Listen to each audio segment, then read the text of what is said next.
Hello everyone, my name is Kevin Moran and I'm here to talk to you about concussions today.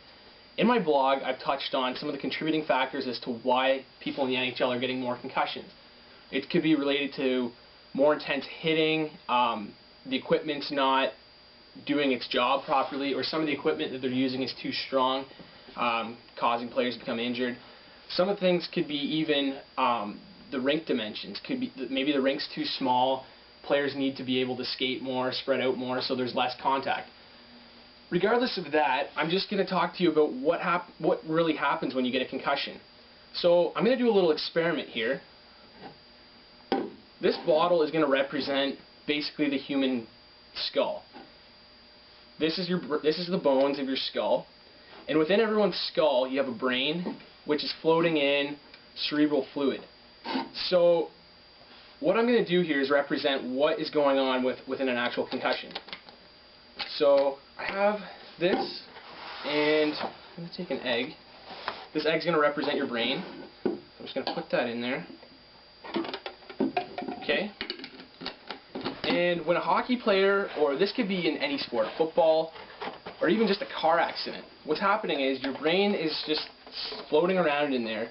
Now this is also an exaggeration. It's a lot more tightly compressed in there, in an actual head.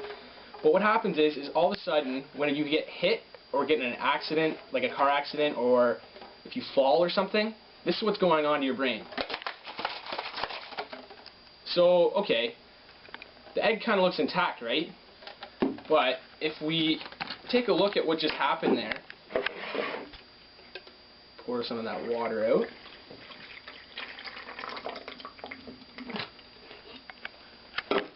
We can see that there's actually a lot of damage there to the egg. It's cracked here, the membrane didn't break, but if you look at that, if that's our brain, that is a lot of damage.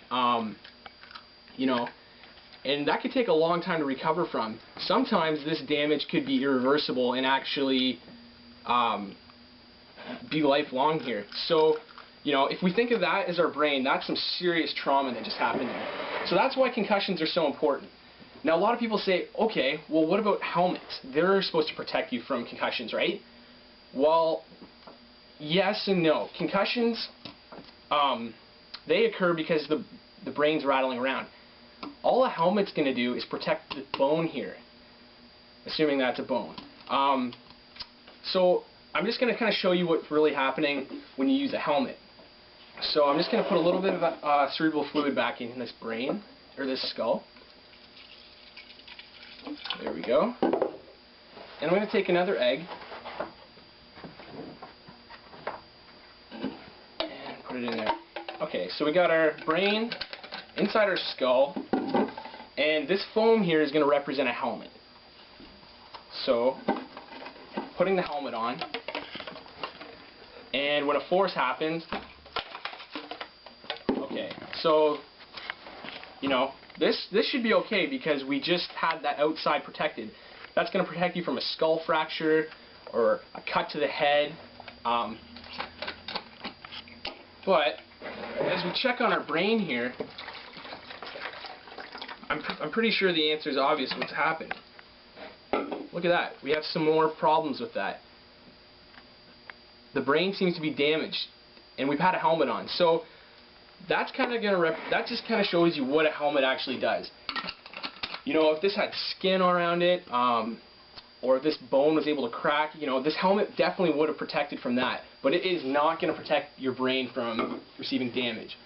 So this can happen in football, hockey, even non-contact sports. Just whenever a person gets in an accident or there's severe trauma to their head, that's always a risk of happening. So basically I just wanted to give you guys an example of what's going on in the brain, and I hope you guys can learn a little bit from it, see how serious it actually is.